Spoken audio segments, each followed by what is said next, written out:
Bismillahirrahmanirrahim. Assalamualaikum warahmatullahi wabarakatuh.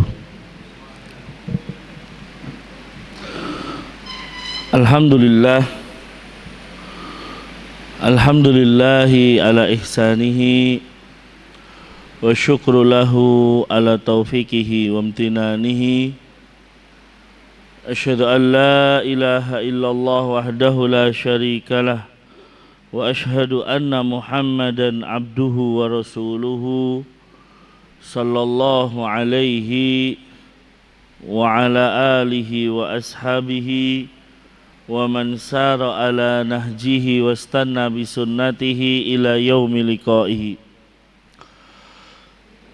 Qala Allah Ta'ala, ya ayyuhalladzina amanu taqullaha haqqa tuqatih wa la tamutunna illa wa antum muslimun.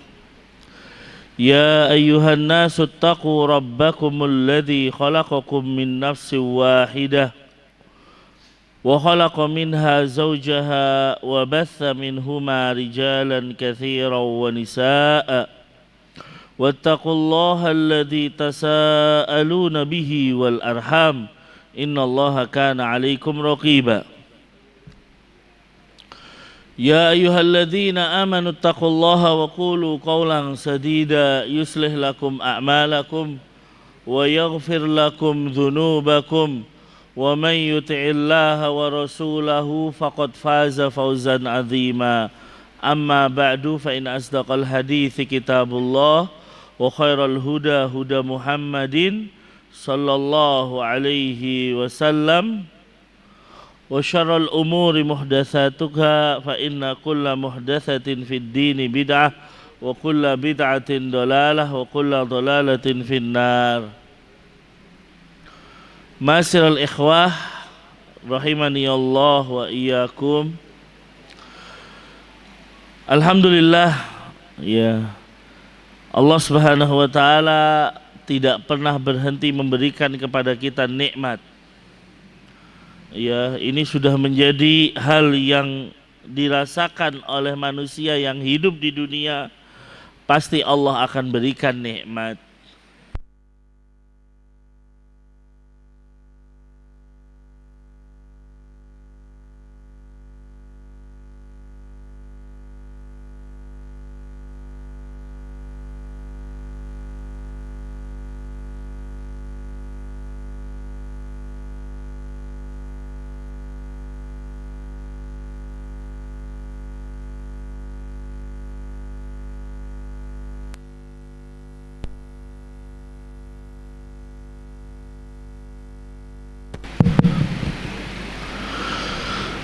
Baik. Disebutkan oleh Wahab ibn Munabbih bahwa Allah memberikan 3 nikmat yang utama yang kalau kita melakukan atau tanpa 3 nikmat tersebut kita sulit untuk beramal, yaitu nikmatul Islam wa nikmatus sihah wa nikmatul ghina. Nikmat Islam, ya, nikmat kesehatan dan nikmat kecukupan. Ini adalah 3 nikmat yang kata Wahab ibn Munabbih, tanpa ketiga hal tersebut kita sulit untuk beramal dan beribadah kepada Allah Subhanahu wa Ta'ala. Oleh karena itu kita bersyukur ketika kita berada dalam Islam. Kita bersyukur saat kita dalam kondisi sehat. Ya, kita bersyukur saat kita berkecukupan, ikhwas sekalian. Ya. Naam. Kemudian hadirin yang dimuliakan oleh Allah Subhanahu wa Ta'ala, kita juga mengucapkan salawat dan salam untuk beliau baginda Rasulullah sallallahu alaihi wasallam, juga kepada keluarga beliau, para sahabatnya serta umatnya yang setia mengikuti beliau hingga akhir zaman kelak. Hadirin yang dimuliakan oleh Allah Subhanahu wa Ta'ala, kita masih di bulan Syawal tentunya. Ya, bahwa bulan Ramadan baru saja meninggalkan kita. Tentunya ya, para ulama menyebutkan ya bahwa ciri utama diterimanya puasa kita di bulan Ramadan dan bahwa tanda terbesar akan keberhasilan kita meraih malam Lailatul Qadar adalah berubahnya kita menjadi lebih baik daripada kondisi sebelum Ramadan. Ya, berubahnya ya ketaatan kita menjadi lebih baik daripada kondisi sebelum Ramadan. Makanya dikatakan oleh para ulama, inna min thawabil hasanati al hasanata ba'daha wa inna min jaza'is sayyi'ati as-sayyi'ata ba'daha. Dikatakan oleh para ulama, sesungguhnya di antara balasan kebaikan adalah munculnya kebaikan setelahnya. Dan di antara balasan keburukan adalah datangnya keburukan setelahnya. Maka hadirin yang dimuliakan oleh Allah Subhanahu wa taala, kita introspeksi diri. Setelah Ramadan, sudahkah kita menjadi lebih baik ya pribadinya daripada sebelum Ramadan? Ya, karena itu sekali lagi menjadi tanda dan ciri bahwa kita ya diterima amal ibadahnya di bulan Ramadan. Ya. Kalau kita diterima kebaikannya, cirinya adalah adanya kebaikan setelahnya. Ya, makanya hadirin yang dimuliakan oleh Allah Subhanahu wa taala, bagaimana ibadah kita setelah Ramadan berlalu? Pada saat Ramadan kita semangat ibadah karena memang di bulan Ramadan dikondisikan oleh Allah gitu kan. Di bulan Ramadan Allah mengkondisikan dengan membuka pintu surga, Allah mengkondisikan dengan menutup pintu neraka kan gitu. Allah mengkondisikan dengan mengikat dan membelenggu setan-setan terbesar. Sehingga kita katakan Ramadan itu sebagai sebuah madrasah, Pak. Ya, sebuah sekolah. Nih kamu sekolah di bulan Ramadan, sekolah untuk puasa, sekolah untuk sholat malam, sekolah untuk sedekah, sekolah untuk baca Al-Quran, sekolah untuk berzikir dan berdoa. Ya, setelah Ramadan gimana nih? Udah lulus dari madrasah Ramadan, apakah kita menjadi lebih baik dengan kita mengamalkan apa aja yang ada di bulan Ramadan? Diawali dengan kita melaksanakan puasa Syawal. Ya, masihkah kita tetap berada di dalam track kita dengan Al-Quran? Biasanya di dalam Ramadan kita bisa 1 juz 1 hari, misalnya setengah juz 1 hari. Ya, apakah masih seperti itu? Masihkah kita berzikir kepada Allah dengan baik? Masihkah kita terus meminta kepada Allah? Nah, ini hadirin yang dimuliakan oleh Allah Subhanahu wa taala, itu semua mari kita introspeksi masing-masing ikhwas sekalian, karena ya tidaklah kita melakukan kebaikan dan diterima kecuali akan datang kebaikan setelahnya. Dan ini dilaksanakan dan dipraktekkan pada setiap ibadah kita. Ya, ketika kita haji dan umroh dikatakan haji yang mabrur, ketika pulang dari haji kondisinya lebih baik daripada sebelumnya. Ya, berarti haji kita insya Allah mabrur. Nah, ini hadirin yang dimuliakan oleh Allah Subhanahu wa taala, maka semua yang ya mengetahui kondisinya adalah kita semua ikhwah. Ya, oleh karena itu mari ya bersegeralah kita menuju ampunan Allah Subhanahu wa taala dan bersegera menuju surganya Allah Subhanahu wa taala. Perintahnya di sini wasari'u ila maghfiratin min rabbikum wa jannatin ya arduha samawati wal ard. Ya, kalau kita mau menuju ampunan itu enggak usah ditunda-tunda gitu. Karena memang penyakitnya setan itu kan meremehkan dosa dan apa? Dan menunda-nunda tobat. Entarlah tobat entar aja kalau udah pensiun kan gitu. Entar aja lah kalau udah tua, saya ke masjid kalau sudah tua dan lain sebagainya. Ya, meremehkan dosa dan menunda tobat adalah ya salah satu tipu daya setan. Makanya Allah mengatakan bersegeralah ya menuju ampunan Allah dan menuju surga yang luasnya seluas langit dan bumi. Ya. Naam ikhwas sekalian, oleh karena itu mari kita terus semangat untuk beribadah kepada Allah Subhanahu wa taala. Ya meskipun bulan Ramadan telah berlalu, jangan menjadi orang Ramadanian katanya. Ya jangan menjadi orang yang hanya ibadah di bulan Ramadan, tapi kun robbanian. Ya ibadahlah ya terus menerus di setiap bulan. Ya jangan sebagaimana dikatakan bi'sal qaum. Seburuk-buruknya kaum adalah orang yang hanya mengenal Allah di bulan Ramadan saja. Taib itu sekedar mukaddimah kita supaya kita terus semangat ikhwah sekalian. Ya termasuk semangat dalam menuntut ilmu ikhwah. Ya terus semangat kita dalam menuntut ilmu itu adalah bagian tanda bahwa ada kebaikan setelah kita mendapatkan kebaikan di bulan Ramadan. Nah, kita memasuki ya masih pada dalil-dalil ya terkait dengan apa bahwasanya manhaj salaf adalah manhaj atau hujjah yang wajib diikuti oleh kaum muslimin. Ya, manhaj salaf adalah hujjah yang wajib diikuti oleh kaum muslimin, masuk ke dalam firman Allah Ta'ala yang ke-8 surat Al-An'am ayat 153. Nah, tafadhol iqra'i. Firman Allah Tabaraka wa Ta'ala, Bismillah. Wa anna hadza sirati mustaqiman fattabi'uh wa la tattabi'us subula fatafarraqa bikum an sabilih dzalikum wassaakum bihi la'allakum tattaqun.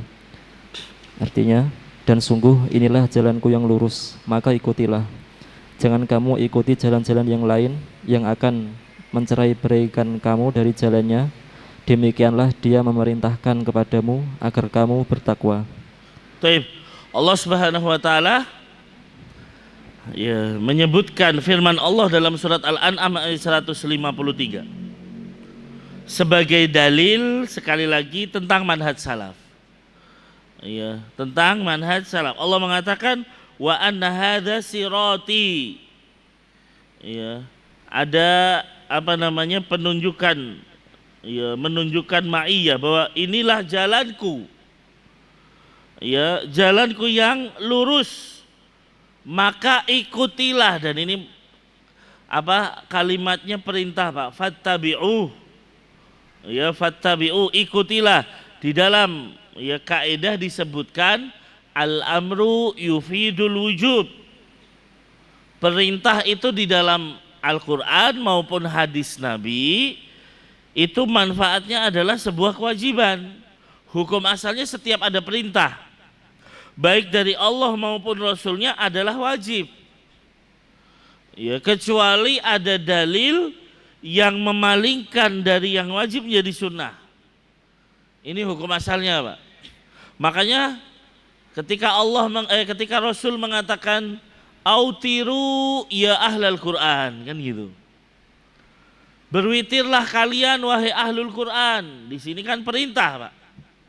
Makanya ya sebagian ulama bahkan sampai pendapat terakhirnya mengatakan witir hukumnya wajib. Ya, witir itu hukumnya wajib. Ya. Tetapi dikatakan bahwa jumhur mengatakan witir hukumnya sunnah karena ada dalil lain yang menguatkan bahwa kewajiban dalam sholat hanya sholat 5 waktu misalnya. Ya, ketika ada seorang badui datang kepada Rasul, ia mempertanyakan tentang sholat, maka dijawab sholat 5 waktu sehari semalam itu yang diwajibkan. Ada nggak kewajiban lain? Kata Nabi tidak ada, yang lain adalah tatawu, yang lain adalah sunnah. Nah dari hadis ini menunjukkan witir ya tidak wajib. Tapi Imam Ahmad ya di dalam pendapat beliau masih tetap mengatakan sholat witir hukumnya wajib. Nah, di sini makanya ikhwas sekalian, hukum asalnya kalau Allah dan Rasulnya memerintahkan sesuatu, kita bawa bahwa perintah ini hukumnya wajib. Ya, kecuali sekali lagi ada dalil lain yang menunjukkan bahwa ini adalah sunnah dan tidak wajib. Tapi sekali lagi ikhwas sekalian, para sahabat Nabi dan lain sebagainya, kalau ada perintah ya udah sami'na wa ta'na, laksanakan. Nggak ada nanya ini perintahnya wajib apa sunnah kan gitu. Tidak, mereka langsung laksanakan. Ya, naam. Makanya dikatakan bahwasanya ya kalau dulu para ulama salaf ketika bertanya ini hukumnya wajib apa sunnah adalah untuk mempraktekannya gitu. Untuk mempraktekannya, meskipun itu oh ini sunnah, ya tetap dipraktekkan. Tapi kalau sekarang menanyakan ini wajib apa sunnah hukumnya, maka ketika tahu ini sunnah yang terjadi apa? Malah ditinggalkan, Pak, kan gitu. Nah ini tentunya perbedaan kita dengan para zaman salafun saleh. Taib. Maka hadirin yang dimuliakan oleh Allah, Allah mengatakan di sini inilah jalanku yang lurus, ikutilah jalan tersebut. Ya, lalu apa? Ada larangan di sini. Wala tattabi'us subula. Janganlah kalian ikuti jalan-jalan yang lain. Kenapa? Ya, kalau kalian ngikuti jalan-jalan yang lain selain jalan yang lurus, ya wala apa fatafarraqu bikum an sabili, maka dia akan mencerai-beraikan kalian dari jalannya Allah Subhanahu wa taala. Itulah wasiat, ya itulah perintah yang diperintahkan oleh Allah kepada kalian agar kalian bertakwa. Nah, kita lihat tafsirnya yaitu dari hadis Nabi Shallallahu alaihi wasallam atau dari asar Abdullah ibnu Mas'ud. Fadol. Abdullah bin Mas'ud radhiyallahu anhu berkata, khattalana Rasulullah sallallahu alaihi wasallam khattan biyadihi. Tsumma qala hadza sabilullahi mustaqiman. Wa khatta khututan an yaminihi wa shimalihi. Tsumma qala hadhihi subulun mutafarriqatun. Laisa minha sabilun illa alaihi syaitanun yad'u ilaihi. Tsumma qara'a qauluhu ta'ala tabaraka wa ta'ala wa anna hadza sirati mustaqiman fattabi'uh wa la tattabi'us subula fatafarraqu bikum an sabilih dzalikum wassaqum bihi la'allakum tattaqun. Artinya, suatu hari Rasulullah Shallallahu alaihi wasallam membuat garis dengan tangannya kemudian bersabda, ini jalan Allah yang lurus. Lalu beliau membuat garis-garis di kanan kirinya. Kemudian bersabda, ini adalah jalan-jalan yang bercerai-berai, sesat. Tak satu pun dari jalan-jalan ini kecuali di dalamnya terdapat setan yang menyeru kepadanya. Selanjutnya beliau membaca firman Allah Ta'ala, dan sungguh inilah jalanku yang lurus, maka ikutilah. Jangan kamu ikuti jalan-jalan yang lain yang akan mencerai-beraikan kamu dari jalannya. Demikianlah dia memerintahkan kepadamu agar kamu bertakwa. Baik ikhwas sekalian, ini adalah ya tafsir dari Abdullah ibnu Mas'ud ketika beliau menyaksikan Rasul Shallallahu alaihi wasallam dalam satu waktu, beliau menggambar garis lurus, Pak. Ya, digambar tuh garis lurus. Ya, kemudian apa? Ya beliau mengatakan hadza sabilullah. Ini adalah jalannya Allah Subhanahu wa taala. Ya. Kemudian beliau gambar kanan dan kirinya jalan juga, Pak. Ya. Dia gambar jalan kanan dan kirinya. Wa hatta hututun an yaminihi an shimalihi. Tsumma qala hadhihi subulun mutafarriqatun. Ini adalah jalan yang mencerai-beraikan kan gitu. Ini adalah jalan yang sesat, kata Nabi Shallallahu alaihi wasallam, laisa minha sabilun, ya. Berarti beliau mengumpamakan dengan garis, ini garis-garis yang lain, dan ini semua adalah perjalanan atau jalan-jalan yang lain. Tapi ingat, jalan kanan dan kiri ini jalan yang sesat. Jalan yang akan mencerai-beraikan kita dari Shiratal Mustaqim kan gitu. Nah, kemudian kata beliau, laisa minha sabilun. Rasul menggambarkan bahwa jalan yang sebelah kanan, jalan yang sebelah kiri dari jalan yang lurus itu selalu ada setan, Pak. Illa alaihi syaitanun yad'u lahu atau yad'u ilaihi. Kecuali ada setan yang menyeru kepadanya. Di kanan kiri kita ada setan. Ya. Naam, mereka menyeru untuk mengikuti mereka. Ya. Tsumma qara'a, kemudian baru dibacakan surat Al-An'am tadi, ya ayat 153, wa an hadza sirati mustaqiman fattabihu ila akhirih. Hadirin yang dimuliakan oleh Allah Subhanahu wa taala, dari gambar Rasul dengan ya garis yang lurus ini menunjukkan bahwa hidup itu adalah sebuah perjalanan. Hidup itu tidak mungkin statis, berhenti di tempat. Ya, nggak ada hidup tuh berhenti terus. Makanya ya pasti ada perjalanan di situ. Ya, perjalanan kepada siapa atau menuju siapa? Menuju Allah Ta'ala. Kita itu akan menuju Allah Ta'ala. Makanya ikhwas sekalian, Nabi menasihatkan kita apa? Kun fid dunya ya ka'annaka gharib au abiri sabil, kan gitu. Jadilah kalian di dunia ini menjadi orang yang asing. Orang yang asing itu kan gak akan berhenti di satu tempat. Dia asing di satu tempat, ya dia ingin segera pulang, kan gitu. Ingin segera pergi dari tempat tersebut yang dia merasa asing. Au abiru sabil, atau ya menjadi orang yang apa? Sekedar singgah. Ya, atau yang menyeberang jalan. Itu nggak mungkin akan berhenti sekali lagi lama-lama di situ, tapi dia harus melakukan perjalanan. Makanya hadis Nabi SAW dalam hadis yang diriwayatkan oleh Imam Muslim, ya Nabi mengatakan kullun nasi yaghdu. Setiap manusia itu akan melakukan perjalanan, Pak. Ya, di pagi hari mereka melakukan perjalanan. Faba'i'u nafsahu. Mereka akan mempertaruhkan dirinya. Famu'tiqoha au mubiqoha, kata Nabi. Sebagian ada yang membebaskan dirinya dan ada pula yang mencelakakan dirinya. Nah, di sini hadirin yang dimuliakan oleh Allah, yang harus kita pahami bahwa kita hidup di dunia itu nggak mungkin berhenti di situ. Kita itu akan berjalan. Nah, dalam perjalanan ini ya kita ini akan berada di satu jalan yang lurus awalnya bisa jadi. Makanya kullu mauludin yuladu alal fitrah. Setiap anak yang lahir itu kan fitrahnya lurus, Pak. Kecuali ayah ibunya yang akan menjadikan dia Yahudi atau Nasara dan lain sebagainya. Perjalanan yang lurus ini, sampaikah kita sama Allah kepada Allah Ta'ala apa tidak? Makanya dikatakan ya di dalam surat Asy-Syu'ara, ya yauma la yanfa'u malun wala banun. Nanti kalau perjalanannya sampai, Pak, itu finishnya, Pak, hari di mana harta dan anak laki-laki tidak lagi berguna.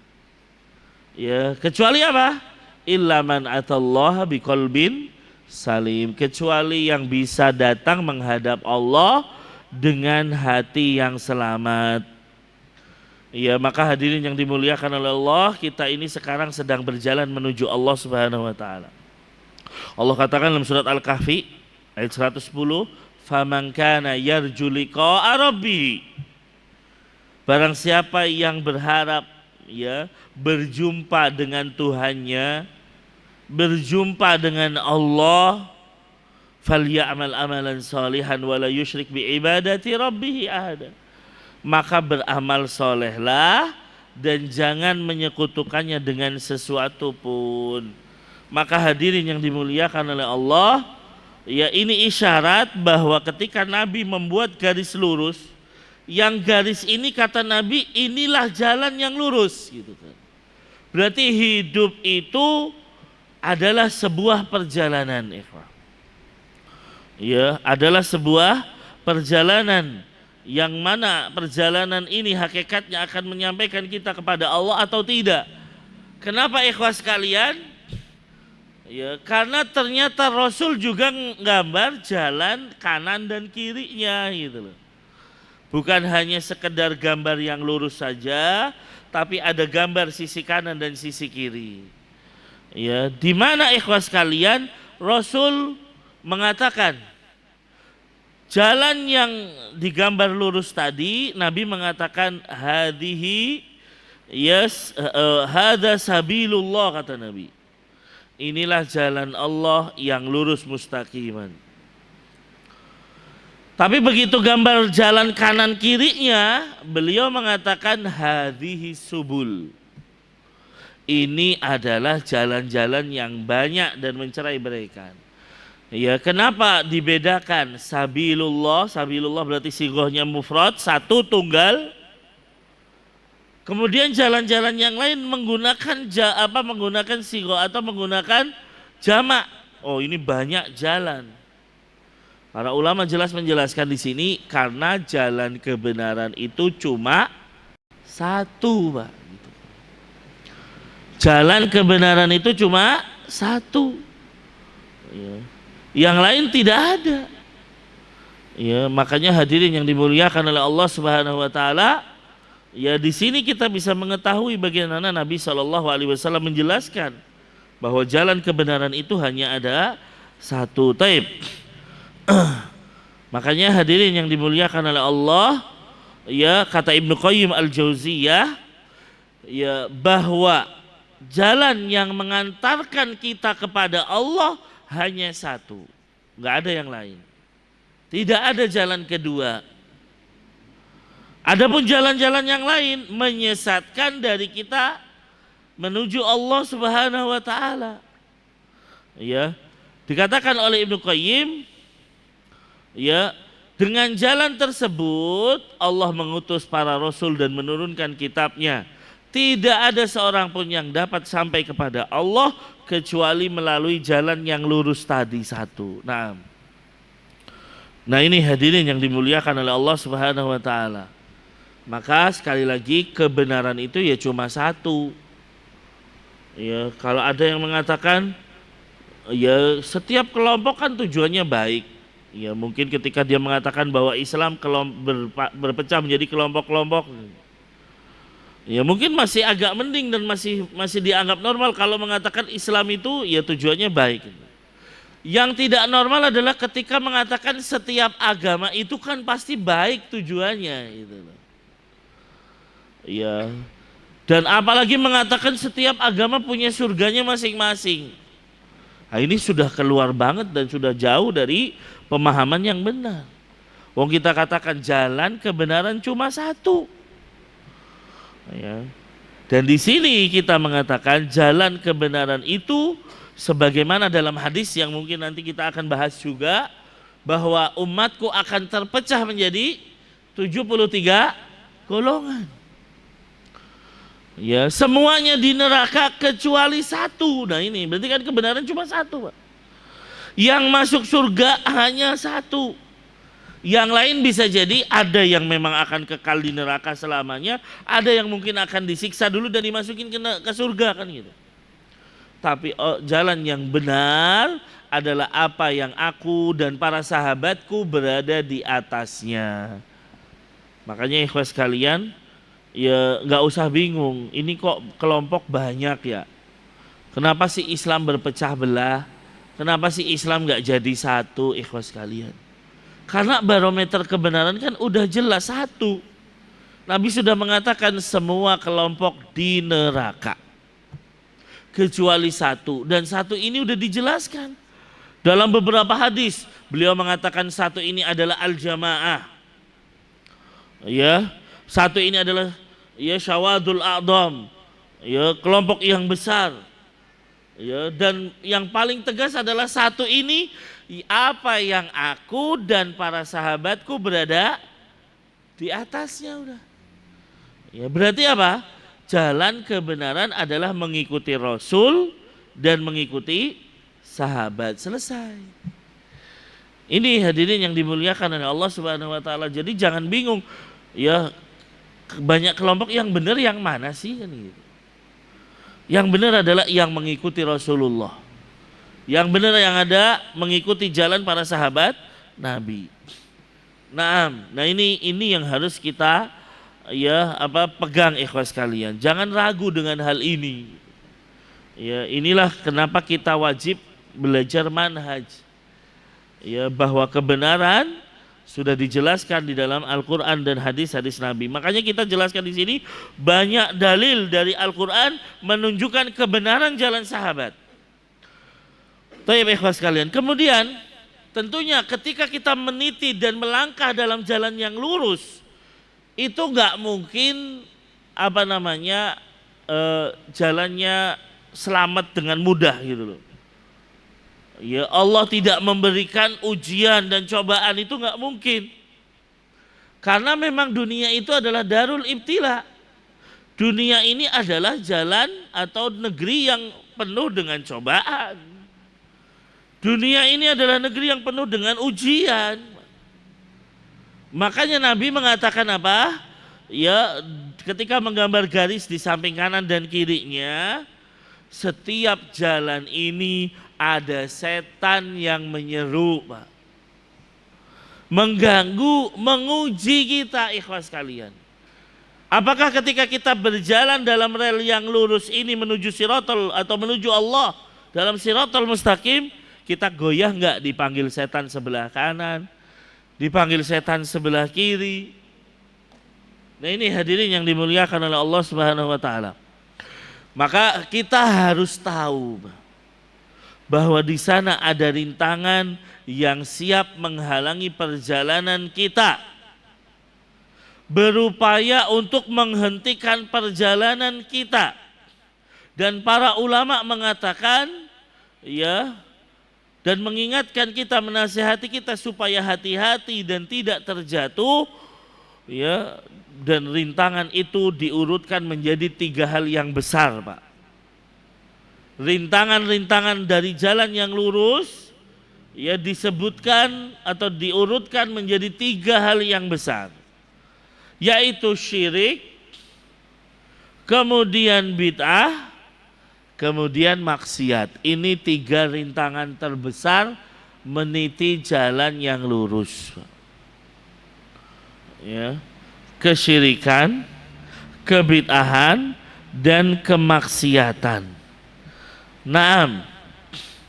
Maka hadirin yang dimuliakan oleh Allah, ketika Nabi mengatakan hadhihi subul, ini jalan yang tercerai-berai, yang setiap jalan ada setan yang menyeru dan mengajak untuk masuk ke dalam jalannya. Ini adalah jalan kesyirikan, ini adalah jalan kebid'ahan, ya, ada jalan kemaksiatan. Nah, ya, maka maksudnya apa? Bahwa jalan kanan dan kiri ini ada yang menggiring manusia untuk menuju perbuatan syirik, perbuatan menyekutukan Allah. Ya, dan ini jelas paling tinggi dari gangguan setan. Di antara jalan kanan dan kiri ini ada yang mengarahkan kita ke dalam kebid'ahan dalam agama. Dan di antara jalan kanan dan kiri ini ada yang mengarahkan kita ke dalam kemaksiatan, dalam dosa. Naam.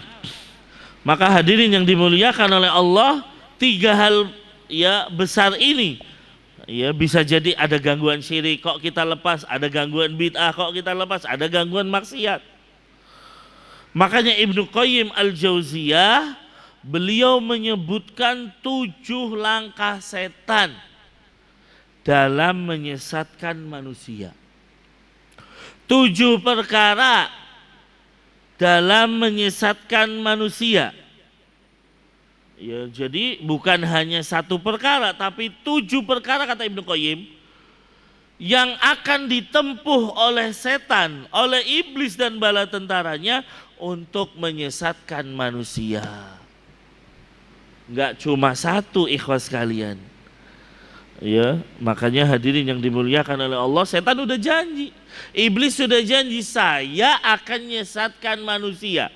La ughwiyannahum, aku akan sesatkan mereka dari jalan yang lurus. Ini udah janji iblis kepada Allah Subhanahu wa taala. Apa saja 7 perkara atau 7 hal yang disampaikan oleh Ibnu Qayyim Al-Jauziyah? Beliau menyebutkan bahwa setan yang pertama diinginkan dari manusia adalah agar mereka menyekutukan Allah. Ini pintu terbesar mereka. Ya, karena kalau sudah menyekutukan Allah, di sisi lain juga manusia agar kufur kepada Allah, maka otomatis akan menemani iblis dan bala tentaranya di neraka secara kekal abadi. Ya, kekal abadi bareng-bareng di neraka kan gitu. Itu yang diinginkan oleh iblis. Jadi pintu paling utama menjadikan manusia itu syirik.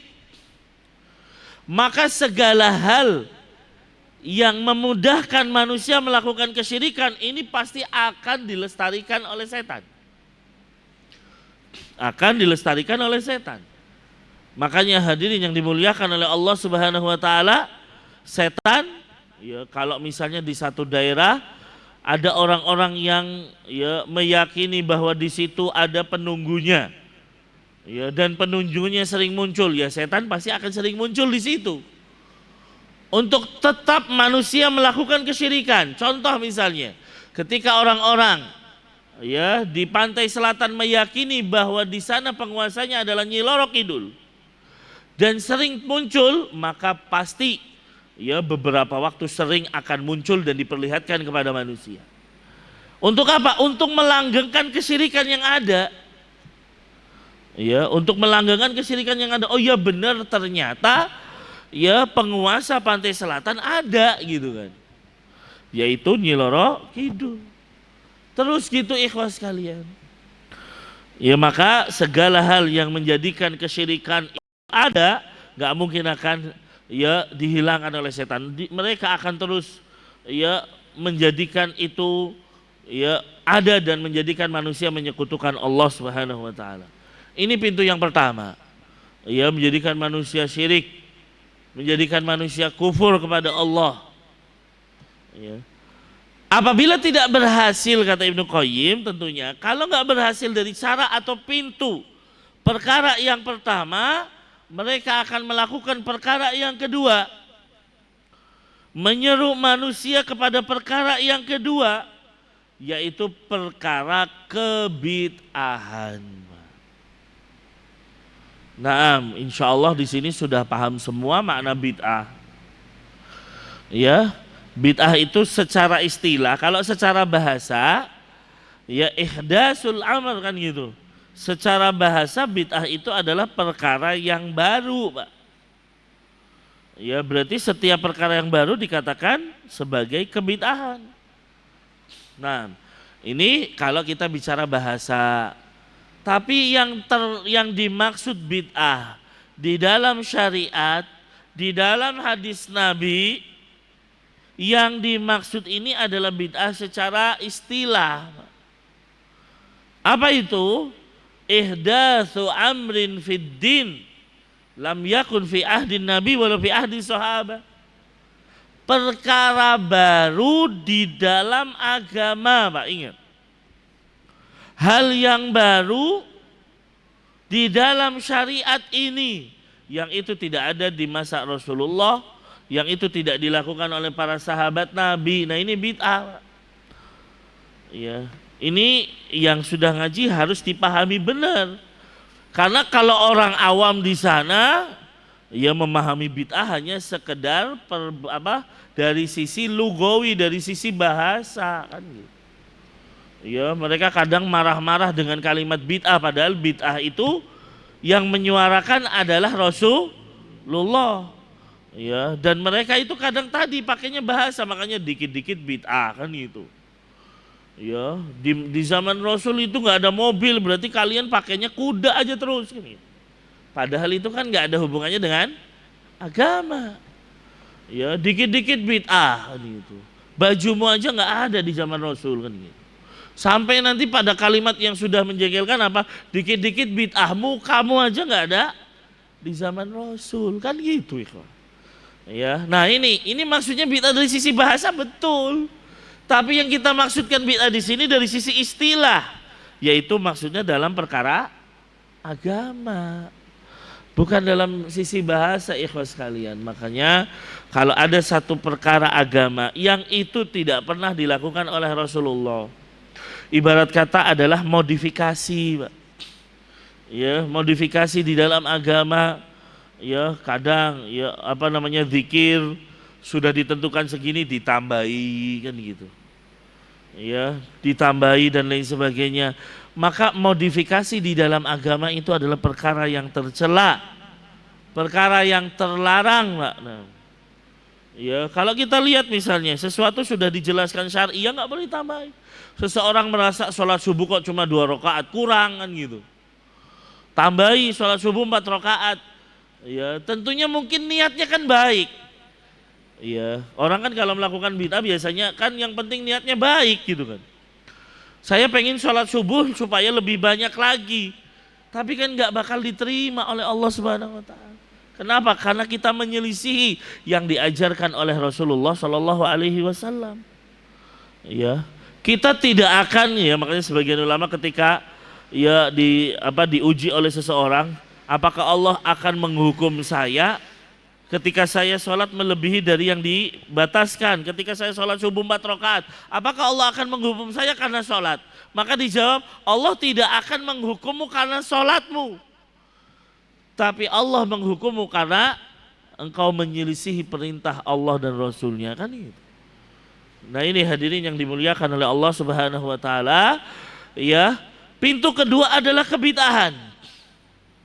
Ya, dan ini harus kita pahami bahwa bid'ah lebih dicintai oleh setan dibandingkan kemaksiatan. Ini juga harus kita pahami, bid'ah lebih disukai oleh setan dibandingkan dengan kemaksiatan. Dari sisi apa ikhwas sekalian? Karena orang yang melakukan kebid'ahan biasanya menganggap bahwa dia berada di atas kebenaran gitu loh. Oh saya benar kok. Ya, ini benar kok kan gitu. Beda kalau orang maksiat, kalau maksiat kan dia tahu, oh ini saya lagi maksiat gitu. Makanya dari sisi ya ketika dinasehati, orang yang maksiat lebih mudah dinasehati dibandingkan orang yang berbuat bid'ah. Karena orang yang berbuat maksiat tahu dirinya sedang melakukan kesalahan. Ya, makanya ini sering kita sampaikan ketika kejadian Abdullah bin Mas'ud menegur orang-orang yang berzikir menggunakan kerikil. Ya, menegur orang-orang yang berzikir ya, mereka mengumpulkan kerikil kemudian berzikir dengan kerikil-kerikil tersebut. Nah, ya. Lalu apa kata Abdullah bin Mas'ud? Sesungguhnya sahabat Nabi masih ada, tetapi betapa cepatnya kalian ini tersesat. Ini kan dinasehati oleh Abdullah bin Mas'ud. Kok kalian cepat banget ya memodifikasi ibadah? Apa jawaban mereka? Bukannya mereka sadar, Pak. Kita lihat di sini. Bukannya mereka sadar. Apa jawaban mereka? La nuridu illa khair. Kan yang kita inginkan kebaikan gitu kan. Kami tidak niatkan kecuali kebaikan. Maka di sini niat saja nggak cukup.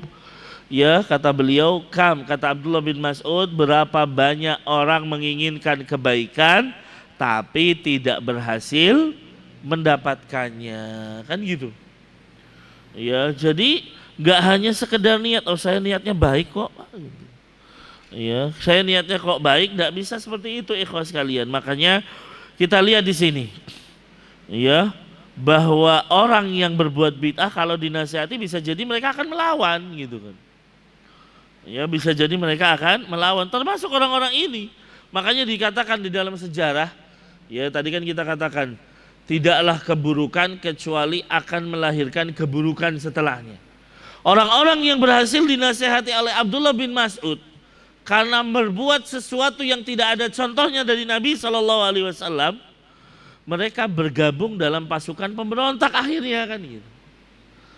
Ya.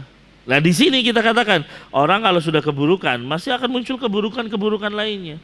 Semua yang melakukan dzikir dengan kerikil-kerikil tadi yang dinasehati oleh Abdullah bin Mas'ud, ya tidak ada mereka yang kembali kepada kebenaran, ternyata mereka bergabung dengan pasukan pemberontak. Ya, bergabung dengan pasukan-pasukan yang memerangi, ya kalau tidak salah memerangi Ali bin Abi Thalib, naudzubillah. Nah, di sini hadirin yang dimuliakan oleh Allah Subhanahu wa taala, jadi pelaku bid'ah itu lebih sulit dinasehati dan itu lebih dicintai oleh setan dibandingkan pelaku kemaksiatan. Naam. Ya, makanya dikatakan dalam hadis yang diriwayatkan oleh Al-Imam At-Tabrani di dalam Mu'jamul Awsat, hadis ini dinyatakan atau dihukumi sahih oleh Syekh Al-Albani rahimahullah, bahwa Nabi mengatakan innallaha hajabat taubata an sahibi kulli bid'atin. Sesungguhnya Allah itu menutup taubat bagi para pelaku kebid'ahan. Nah, ya ini satu hadis yang diriwayatkan oleh Al-Imam At-Tabrani. Karena sekali lagi bid'ah itu orang yang melakukannya terkadang menganggap ya ini saya benar kok gitu kan. Ya, dan yang dia lakukan adalah sebuah ibadah kok kan gitu. Ya, naam ikhwas sekalian.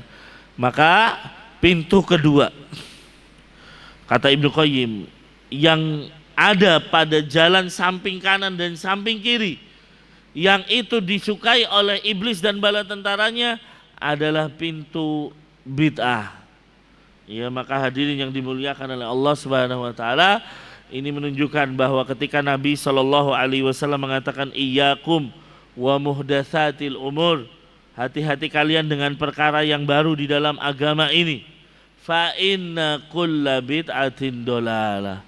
Karena kebid'ahan itu adalah kesesatan, wa kullu dolalatin finnar, dan setiap kesesatan itu ada di dalam neraka. Makanya hadirin yang dimuliakan oleh Allah, dari kalimat Nabi kullu bid'atin dolalah, kita katakan setiap bid'ah itu sesat. Karena memang para ulama juga ya terkadang berbeda pendapat. Adakah di sana bid'ah yang lain? Apakah setiap bid'ah itu dolalah? Karena ada yang mengatakan di sana bid'ah hasanah dan lain sebagainya. Ya, wallahu alam. Baik, kemudian hadirin yang dimuliakan oleh Allah Subhanahu wa taala, perkara yang ketiga, kalau memang tidak bisa melalui jalur bid'ah, ketika iblis dan bala tentaranya tidak bisa menyesatkan kita dari jalur bid'ah, maka mereka akan berusaha menjerumuskan hamba dari jalur dosa besar, kan itu.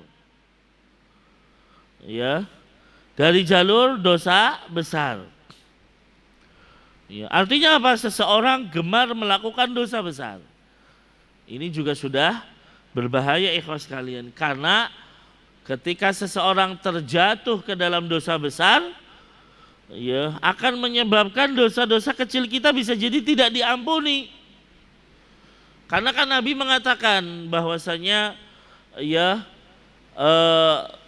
antara sholat Jumat dengan Jumat yang lain, antara Ramadan dengan Ramadan yang lain adalah penghapus dosa gitu kan. Di antara keduanya lalu ada kalimat majtunibatil kabair, selama mereka menjauhi dosa besar. Jadi pengguguran dosa kecil itu pasti kalau kita menjauhi dosa besar. Tapi kalau kita sulit terjatuh atau selalu terjatuh dalam dosa besar, bisa jadi jangan-jangan dosa-dosa kecil kita tidak digugurkan. Maka hadirin yang dimuliakan oleh Allah Subhanahu wa taala, ya hati-hati dengan kemaksiatan. Ya, dan kita tahu bahwa di dalam Al-Quran dan hadis Nabi, ya Allah dan Rasulnya jelas menjelaskan dosa itu terbagi menjadi dua, ada dosa besar, ada dosa kecil. Dosa besar itu apa? Dosa-dosa yang tentunya mengandung hukuman dari Allah, dosa-dosa yang mengandung laknat, dosa-dosa yang mengandung hukuman neraka, dosa-dosa yang mengharuskan kisos, dosa-dosa yang mengharuskan rajam. Ini adalah dosa-dosa besar. Ya. Nah, ini dijadikan oleh setan sebagai pintu yang ketiga. Ya, menjerumuskan manusia ke dalam dosa besar. Na'udzubillah. Nah, di sini hadirin yang dimuliakan oleh Allah Subhanahu wa taala, memang kita sebagai manusia ya memang Nabi mengatakan kullu bani Adam khata'un, pasti yang namanya anak Adam selalu berbuat dosa, Pak. Ya, tapi ini jangan menjadi pelegalan kita gitu kan. Atau normalisasi dosa.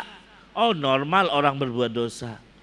Bukan gitu konsepnya. Konsepnya adalah kalimat yang kedua. Apa? Setiap orang yang berbuat dosa atau sebaik-baiknya orang yang berbuat dosa adalah yang mau tobat. Jadi intinya adalah gimana kita tobat. Kita mungkin saja terjatuh ke dalam sebuah dosa besar. Tapi setelah itu kita ingat kepada Allah, lalu kita bertobat. Makanya apa? Ya, orang-orang yang beriman idza fa'alu fahishatan, apabila mereka melakukan perbuatan keji, adzalamu anfusahum, atau mendolimi diri mereka sendiri, apa yang terjadi? Dzakarullah.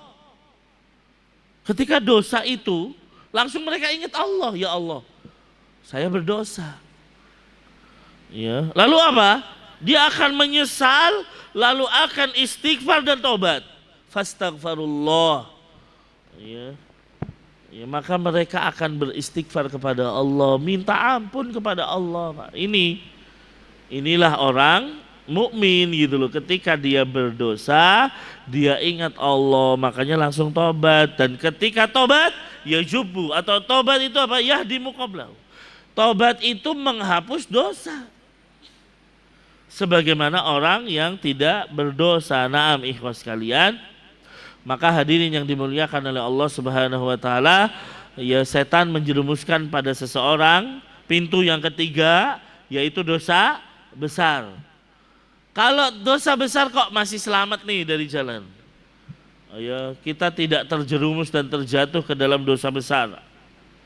Maka setan akan masuk ke dalam perkara yang keempat. Pintu yang keempat, apa itu ikhwas kalian? Yaitu menjerumuskan mereka ke dalam dosa kecil. Makanya hadirin yang dimuliakan oleh Allah Subhanahu wa taala, jangan pernah meremehkan dosa besar maupun kecil. Jangan sampai kita meremehkan cuma dosa kecil, Pak, gitu kan. Ya, sebuah perumpamaan mengatakan la tahqiranna saghiratan innal jibala minal hasa. Kalian jangan remehkan dong dosa kecil. Kenapa? Karena gunung-gunung itu tersusun dari kerikil-kerikil kecil. Jadi awalnya kerikil 1, 2, terus kalau menumpuk jadilah gunung ibarat kata. Itulah dosa kecil. Kalau misalnya kita mungkin cuma dosa kecil, tapi kalau dilakukan terus-menerus ya jadinya besar, Pak. Makanya dalam sebuah kalimat dikatakan la kabirota ma'al istighfar wala soghirota ma'al israr. Apa artinya kalimat ini, Pak? Tidak ada yang namanya dosa besar kalau diiringi tobat dan istighfar. Karena pasti dosa itu diampuni langsung. Jadi nggak ada yang namanya dosa besar kalau diiringi tobat dan istighfar. Dan tidak ada yang namanya dosa kecil kalau diiringi continue, terus-menerus dilakukan. Ya. Maka tidak ada lagi dosa kecil. Karena apa? Dia terus-menerus melakukan dosa kecil, akhirnya lama-lama jadi besar. Maka hadirin yang dimuliakan oleh Allah, ya, banyak orang enggak mungkin terjatuh di dalam mungkin dosa-dosa kecil, ikhlas sekalian. Ya, tapi ya, oleh karena itu kita tinggalkan dosa baik yang besar maupun yang kecil. Taib. Kemudian hadirin yang dimuliakan oleh Allah Subhanahu wa taala, perkara yang kelima, kalau setan tidak mampu menjerumuskan manusia ke dalam dosa kecil, maka dia akan berusaha, setan akan berusaha menyibukkan para hamba dengan perkara-perkara yang mubah. Mubah niku artinya apa Pak? Boleh. Secara agama ini boleh gitu kan. Ini namanya mubah. Tapi kalau disibukkan dengan perkara-perkara yang mubah, nah ini bahaya. Karena setan bisa menyibukkan manusia dengan perkara yang mubah supaya hamba tersebut tidak melakukan amal ketaatan. Supaya hamba tersebut tidak melakukan ibadah. Nah di sini ikhwas sekalian, ya kira-kira ya di masa sekarang perkara mubah apa yang menjadikan kita jatuh dalam perkara tersebut dan jauh dari ketaatan? Kira-kira apa Pak? Handphone kan gitu ya Pak ya. Handphone ini mubah, ya perkara yang mubah. Tapi kita kadang ya baca WhatsApp aja sampai bisa berjam-jam. Belum lagi baca status. Ini baru satu aplikasi WhatsApp. Coba kalau ditambahi ya bapak-bapak Facebookan. Ya, coba kalau ditambahi lagi ibu-ibu ya jualan online yang ngeliat-ngeliat, itu bisa jadi lama lagi gitu kan. Ya, berarti apa? Kita disibukkan dengan perkara yang mubah. Ya, akhirnya apa kita harusnya bisa ya perkara waktu-waktu tersebut bisa kita gunakan untuk zikir, ya nggak zikir, mana ada Pak scrolling WhatsApp sambil zikir kan gitu. Ya biasanya nggak ada. Ya, nah maka hadirin yang dimuliakan oleh Allah, ini ternyata menjadi pintu setan Pak. Ini ternyata menjadi sebuah perkara yang dilakukan oleh ya tentaranya iblis, yaitu menyibukkan dengan perkara yang mubah. Sehingga tidak beribadah dan melakukan ketaatan. Taib. Kemudian hadirin yang dimuliakan oleh Allah, jalan kanan dan kiri. Yang keenam, yang di situ dilakukan oleh para setan, yaitu menyibukkan dari perkara yang tidak utama dengan perkara yang utama. Jadi kita disibukkan dengan perkara ya sama-sama mungkin ibadah, Pak. Tapi di dalam ya syariat ibadah itu kan ada perkara yang utama dan yang ya tidak utama misalnya. Makanya kalau kita lihat misalnya cabang keimanan kan ada 70 sekian cabang. Nabi mengatakan yang paling utama paling tinggi adalah ucapan la ilaha illallah. Di sana ada yang paling rendah. Apa paling rendah? Menyingkirkan gangguan di jalan. Ya, itu cabang-cabang keimanan. Oh ternyata cabang keimanan ada yang bisa menjadikan seseorang bahkan ya tidak masuk surga kalau dia tidak melakukannya. Tapi ada cabang keimanan kalau tidak melakukannya ya dia cuma kehilangan pahala dan keutamaan aja kan ya. Nah di sini sama dengan dalam masalah perkara ibadah itu, ada ibadah yang mungkin utama, ya ada yang tidak kan gitu. Ya, dan kita tahu pernah kita sampaikan di sini. Terkadang ibadah itu kan tergantung kondisi, Pak. Ya, tergantung kondisi misalnya. Ya, dalam kondisi misalnya bulan Ramadan ya berarti oh ternyata di sini ada sholat tarawih, ada baca Quran dan lain sebagainya. Ya. Mungkin bisa jadi di waktu-waktu tarawih dia malah nggak tarawih, dia lebih milih misalnya baca Quran. Padahal yang utama saat itu sholat tarawih misalnya. Berarti kan dia memilih yang tidak utama misalnya. Ya maka di sini ikhwas sekalian itu juga salah satu pintu setan yang disebutkan oleh Ibnu Qayyim Al-Jauziyah. Ya supaya orang luput dari amalan-amalan utama yang pahalanya besar, disibukkanlah dengan perkara-perkara biasa yang pahalanya mungkin biasa saja. Ya, ini ikhwas sekalian, itulah emang setan ikhwas sekalian supaya kita itu tidak mendapatkan pahala yang banyak kalau bisa. Bahkan kalau bisa pahalanya hilang. Ini ikhwas sekalian. Kemudian hadirin yang dimuliakan oleh Allah Subhanahu wa taala, kalau 6 atau perkara yang ke-6 ini enggak bisa, maka pindahlah kepada perkara yang terakhir. Apa perkara yang terakhir ikhwas sekalian? Dan perkara ini ya tidak ada yang bisa selamat darinya. Bahkan Rasulullah juga nggak selamat dari perkara yang ketujuh. Apa itu? Bahwa setan akan mengirimkan bala tentaranya, sekutunya, untuk mengganggu dan menyakiti hamba Allah. Nah, ini perkara terakhir sudah. Nah, maka Rasul pun terkena hal ini, yaitu mereka mengirim utusan-utusannya dari tentara-tentara kaum musyrikin misalnya untuk mengganggunya.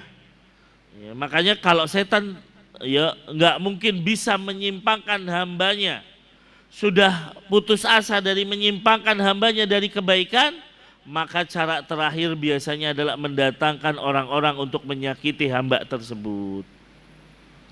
Makanya jangan heran ketika terjadi penolakan kajian di mana-mana, ikhwas sekalian. Ya, terjadi hal-hal seperti itu. Kenapa? Ya ini bisa jadi adalah bala tentaranya dari setan, naudzubillah. Maka hadirin yang dimuliakan oleh Allah, ya, setan akan mengirimi bala tentaranya untuk menyakiti hamba tersebut dan menghalangi dari jalan Allah Subhanahu wa taala. Makanya ikhwas sekalian, disinilah pentingnya di dalam surat Al-Asr apa? Ya illal ladzina amanu wa amilus solihati wa tawassaw bil haqqi wa tawassaw bis sabr. Kecuali orang-orang yang beriman, beramal soleh, saling menasehati dari kebenaran dan menasehati dalam kesabaran. Artinya apa? Kesabaran di sini yang perintahkan kita untuk sabar, ikhwah. Kalau jenengan sudah tahu kebenaran dengan belajar, ya sudah dipraktekkan, ya kemudian apa? Sudah didakwahkan, pasti akan ada gangguan. Makanya yang terakhir sabar. Ya, mari kita bersabar dengan hal tersebut. Maka hadirin yang dimuliakan oleh Allah Subhanahu wa taala, ya inilah 7 perkara yang menjadi tata cara setan sebagaimana disampaikan oleh Ibnu Qayyim Al-Jauziyah dalam menjerumuskan seorang hamba. Ya. Kita lihat Allah mengatakan dalam surat Al-A'raf ayat 16 dan 17 sebagai dalil ucapan Ibnu Qayyim Al-Jauziyah. Karena para ulama kalau berbicara selalu ada dalilnya. Yaitu ucapan firman Allah, qala fabima aghwaytani, karena engkau telah menghukum saya tersesat ya Allah, maka saya benar-benar la'aqudanna lahum siratal mustaqim. Lihat di sini. Saya benar-benar akan menghalangi mereka dari jalan yang lurus. Ini kan senada dengan gambar Rasul tadi. Rasul gambar garis lurus. Ini jalannya Allah. Tapi di sana ada jalan kanan kiri yang setiap kanan kiri ada setannya. Maka ini adalah bentuk apa? Menghalangi mereka dari jalan yang lurus. Sudah cukup menghalangi? Tidak. Allah mengatakan tsumma la'atiyannahum min baini aydihim wa min khalfihim wa an aymanihim wa an syama'ilihim wa la tajidu aktsaruhum syakirin. Kata setan, kemudian aku akan datangi mereka dari arah depan, dari arah belakang, dari samping kanan, dari samping kiri, sampai mereka kebanyakan tidak melakukan ketaatan. Ini ikhwas sekalian. Berarti memang sudah menjadi rencana dan plannya setan kepada masing-masing kita. Untuk apa? Supaya kita itu kalau bisa terjerumus, gak berada di jalan yang lurus. Nah di sini hadirin yang dimuliakan oleh Allah Subhanahu wa taala, ya itulah yang dikatakan oleh Rasul bahwa inilah jalan yang lurus dan samping kanan dan kirinya ada jalan yang mana kalau kita menempuh jalan tersebut akan terjerumus dari jalan yang lurus. Taib. Baca lagi. Syekhul Islam Ibnu Taimiyah. Syekhul Islam Ibnu Taimiyah rahimahullah berkata, apabila orang berakal yang menginginkan perjumpaan dengan Allah Ta'ala memperhatikan permisalan ini dan memperhatikan keadaan semua kelompok dari kalangan Khawarij, Mu'tazilah, Jahmiyah, Rafidhah, serta ahli kalam yang mendekati Ahlus Sunnah seperti Karomiyah, Kullabiyah, Asy'ariyah, dan selain mereka, bahwa setiap dari mereka memiliki jalan yang keluar dari apa-apa yang telah ditempuh oleh para sahabat dan ahlul hadis. Dan setiap dari mereka menyangka bahwa jalan merekalah yang benar.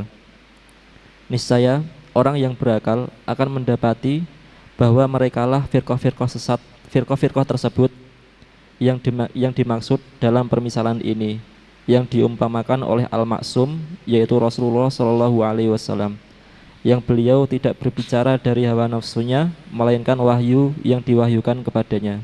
Baik, ikhwas sekalian, perkataan Ibnu Taimiyah yang dinukil dari kitab beliau Naqdul Mantiq oleh Ustadz Yazid di sini. Beliau menukil perkataan Ibnu Taimiyah, apabila orang yang berakal menginginkan perjumpaan dengan Allah, ya, karena tadi jalan yang lurus ini fungsinya adalah untuk kita berjumpa dengan Allah Subhanahu wa taala. Menginginkan perjumpaan dengan Allah taala, memperhatikan permisalan ini dan memperhatikan keadaan semua kelompok. Nah, karena sekali lagi Islam atau umat ini terpecah menjadi 73 kelompok kan gitu. Kita perhatikan keadaan semua kelompok. Lalu disebutkan oleh penulis Ibnu Taimiyah seperti Khawarij. Ya, kelompok-kelompok ini insya Allah kita bahas di akhir kitab tentunya. Ya, tapi Khawarij kita sudah sering menjelaskan, yaitu orang-orang atau kelompok yang keluar dari ketaatan kepada pemimpin dan lain sebagainya. Mu'tazilah, ya, yang mendewakan akal. Jahmiyah, Rafidhah Syiah, ya, ahli kalam yang mendekati ahlu sunnah, ya, mendekati ahlu sunnah seperti Karomiyah, Kulabiyah dan Asy'ariyah dan selain mereka. Ya, di sini dikatakan ahlu kalam yang mendekati ahlu sunnah, ya, seperti Asy'ariyah dan lain sebagainya, bahwa setiap dari mereka memiliki jalan yang keluar dari apa yang ditempuh sahabatnya ini. Jadi ciri bahwa kelompok tersebut keluar dari ahlu sunnah, mereka, ya, keluar dari apa yang ditempuh oleh sahabat. Jadi kalau ada satu aturan, oh ini, ya, sahabat mengatakan demikian, berpendapat demikian, kok kelompok ini mengatakan berbeda, ya berarti dia keluar dari ahlu sunnah. Apalagi kalau ini inti di dalam agama kita misalnya. Ya, maka kalau mereka memiliki jalan yang keluar dari apa yang ditempuh oleh para sahabat Nabi dan ahlu hadis, ya, dan setiap dari mereka menyangka bahwa jalan merekalah yang benar. Nah ini, ya, memang setiap kelompok pasti menganggap kelompoknya adalah yang paling benar. Ya, dan inilah yang namanya tahazzub, inilah yang namanya hizbiyah. Ya, kadang hizbiyah itu menganggap kelompoknya pasti benar, padahal misalnya salah. Ya, menganggap perkataan pemimpinnya bisa jadi kayak wahyu kan gitu. Nah, ini hizbiyah, ikhwas kalian. Nah, tapi kalau menganggap benar, ya inilah biasanya kelompok-kelompok. Makanya ketika mereka misalnya mengatakan kepada kita, kamu jangan pernah merasa paling benar kan gitu. Ya, maka dia mengucapkan demikian juga, ya, dalam hatinya merasa paling benar bisa jadi, ikhwas kalian. Ya, karena kita sudah tahu jalan kebenaran adalah satu, jelas. Nggak ada yang lain. Ya, maka kita katakan setiap yang mengikuti jalan sahabat, ya pasti kebenaran. Ya, itu adalah sebuah kebenaran. Maka, ya, niscaya, ya, mereka menyangka bahwa jalan mereka adalah yang benar. Ya, kelompok saya yang paling benar. Kelompok saya yang paling benar. Niscaya orang yang berakal akan mendapati merekalah, ya, firqah-firqah tadi, Khawarij, Rafidhah Syiah dan lain sebagainya, yang dikatakan atau diumpamakan oleh Al-Maksum, maksudnya adalah Rasulullah. Bahwa Rasul ketika menggambarkan jalan kanan kiri kan gitu. Ya, inilah yang digambarkan perpecahan itu, bahwa kanan kiri bisa jadi orang ada kelompok yang Mu'tazilah di kanan, kiri kita ada Khawarij dan lain sebagainya. Dan jalan yang lurus inilah jalannya para sahabat Nabi ridwanullah alaihim ajmain. Maka beliau ketika menggambarkan hal tersebut ya dan berbicara tentang hal ini tidak berbicara dengan hawa nafsunya, tapi beliau berbicara dengan wahyu, Pak. Ya, maka hadirin yang dimuliakan oleh Allah Subhanahu wa taala, kelompok yang menyempal, yang jauh dari ajaran Rasulullah, ya berarti itu kelompok yang sesat, ikhwas kalian. Ya, naham di sini. Ya. Kemudian lanjutkan perkataan Syekhul Islam Ibnu Taimiyah. Ya. Perkataan Syekhul Islam Ibnu Taimiyah ini menjelaskan bahwa setiap firqah golongan yang menyimpang dan menyempal dari Shirathul Mustaqim, mereka setiap golongan itu mengaku dirinya di atas kebenaran dan setiap golongan berbangga dengan golongannya. Sesungguhnya mereka pada hakikatnya jelas-jelas tidak berada di atas jalan kebenaran karena prinsip akidah, ibadah, dan manhaj mereka berbeda dengan prinsip dan manhajnya para sahabat. Sebagaimana disebutkan dalam asar di atas ketika menjelaskan ayat di atas, bahwa setiap jalan yang telah ditempuh oleh setiap golongan mesti ada setan yang mengajak kepadanya. Rasulullah Shallallahu Alaihi Wasallam menjelaskan hanya ada satu yang selamat, yang kita wajib mengikutinya, yaitu jalan yang telah ditempuh oleh Rasulullah Shallallahu Alaihi Wasallam dan para sahabatnya ridwanullahi alaihim ajmain. Itulah jalan golongan yang selamat. Tayyib, ikhwas sekalian. Ya, penulis ya, Ustadz Yazid menuliskan menutup dengan menjelaskan dengan gamblang di sini. Dari ayat ini, dari hadis ini, bahwa perkataan Syekhul Islam ini menjelaskan setiap golongan yang menyimpang dari jalan yang lurus tadi, Pak, menyempal dari jalan yang tadi digambarkan oleh Rasulullah garis lurus, ya, dari Shirathul Mustaqim, ya mereka itu ya mengaku di atas kebenaran. Ini udah pasti, Pak, makanya. Makanya kelompok-kelompok sesat itu kalau Allah tidak berikan hidayah, ya mereka menganggap kelompok saya paling benar. Kelompok saya paling benar dan lain sebagainya. Ya. Nah, makanya mereka mengaku dirinya di atas kebenaran dan setiap golongan berbangga dengan golongannya. Nah ini, ya, berbangga dengan golongannya. Makanya ikhwas sekalian, ketika kita sudah berada ya di atas manhaj Ahlus Sunnah wal Jamaah as-Salafi, ya kita hendaknya juga berbangga. Ya, kita berada di jalannya para sahabat Nabi, kita harus berbangga dengan hal tersebut. Ya, dan kita bersyukur dengan nikmat hidayah ini. Ya, dengan nikmat hidayah ini. Naam ikhwas sekalian.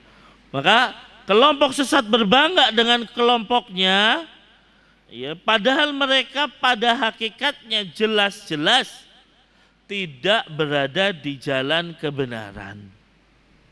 Loh, kok penulis berani mengatakan demikian? Padahal mereka jelas-jelas hakikatnya berada tidak di atas jalan kebenaran. Kenapa? Karena prinsip akidah mereka, prinsip ibadah mereka, prinsip manhaj mereka berbeda dengan prinsip dan manhajnya para sahabat. Nah di sini perlu digarisbawahi ikhwas sekalian. Jadi setiap prinsip akidah, prinsip ibadah dan manhaj menyelisihi manhaj dan prinsipnya para sahabat, sudah dipastikan mereka pasti kelompok sesat. Ya, dipastikan mereka pasti kelompok sesat. Ya, ini yang harus kita pahami.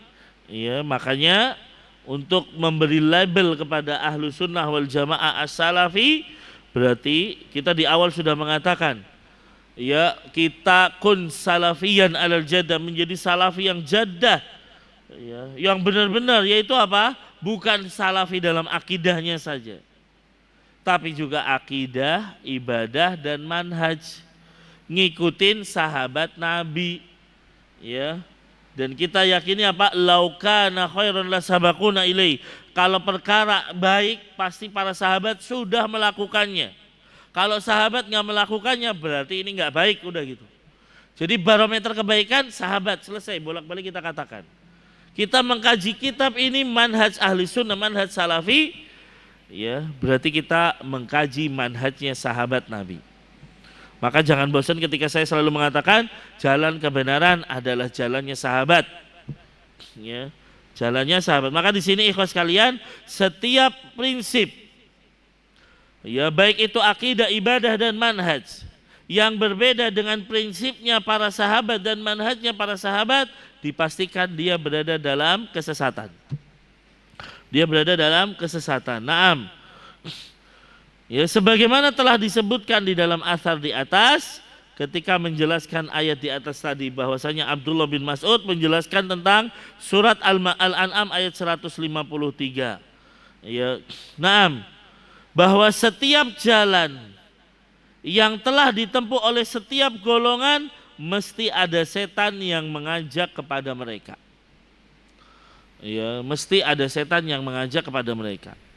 Kita ambil yang ini udah sering saya sampaikan di majelis ini. Khawarij, ya, pulang dari ya perang ya Siffin kalau tidak salah.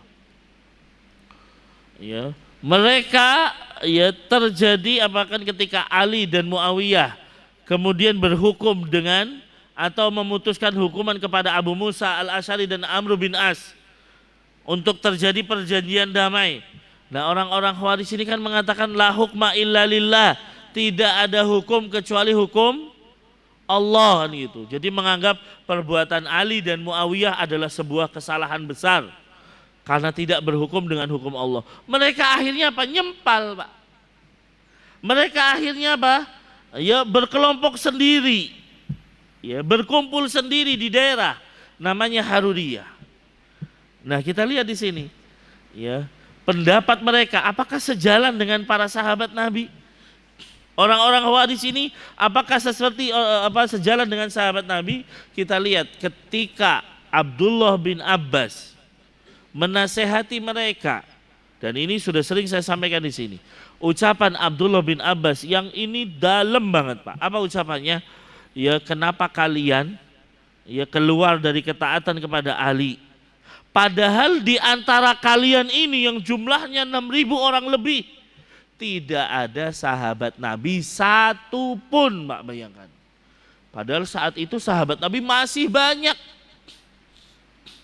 Bayangkan ini, Pak. Mereka kumpul 6.000 orang lebih, keluar dari ketaatan kepada Ali, tapi nggak ada satupun sahabat. Ah, ini kan udah jadi barometer, kelihatan banget. Oh, memang benar kalau nggak ada sahabat Nabi di situ, ya berarti firqah itu tersesat. Maka ucapan Abdullah bin Abbas seakan-akan mengatakan bahwa kalian ini jumlahnya 6.000 orang sesat. Kenapa? Karena nggak ada satupun sahabat Nabi. Gitu ikhwas kalian. Maka di sini ya kita katakan dengan jelas bahwa setiap jalan ya yang ditempuh oleh golongan yang sesat, pasti di situ ada setan yang menyeru. Dan hanya ada satu jalan yang selamat, yaitu jalan yang harus wajib kita ikuti. Jalannya siapa? Jalan yang ditempuh oleh Rasulullah dan para sahabat Nabi. Udah itu. Maka bolak-balik kita katakan manhaj salaf itu adalah manhaj sahabat Nabi ridwanullah alaihim ajmain. Ya, maka manhaj salaf itu nggak mungkin mencela sahabat. Ya, sebagaimana orang Khawarij mencela sahabat, sebagaimana orang-orang Syiah mencela sahabat, Ahlu Sunnah wal Jamaah As-Salafi ya menahan lisannya dari mencela sahabat Nabi ridwanullah alaihim ajmain. Inilah jalan golongan yang selamat, Pak. Ya. Naam, ini dalil dalam surat Al-An'am ayat 153. Ya, semoga Allah Subhanahu wa taala menjadikan kita semua istiqomah di dalam meniti jalan yang lurus, dalam meniti siratal mustaqim, yaitu jalannya Rasulullah dan jalannya para sahabat Nabi dan jalannya Abu Bakar, Umar, Utsman dan Ali radhiyallahu taala anhum ajma'in. Wallahu a'lam bishawab. Karena waktu sudah duhur, maka saya cukupkan sampai di sini. Ya, sekali lagi, ya, semoga Allah memberikan rizki kepada kita untuk istiqamah di atas ketaatan dan di atas jalan salafun salih. Amin Allahumma amin. Demikian yang bisa saya sampaikan. Allahumma alimna ma yanfa'una wa anfa'na bima 'allamtana wa zidna ilman ya rabbal alamin. Kita akhiri dengan doa kafaratul majlis. Subhanakallahumma wa bihamdika asyhadu an la ilaha illa anta astaghfiruka wa atubu ilaik. Assalamu alaikum warahmatullahi wabarakatuh.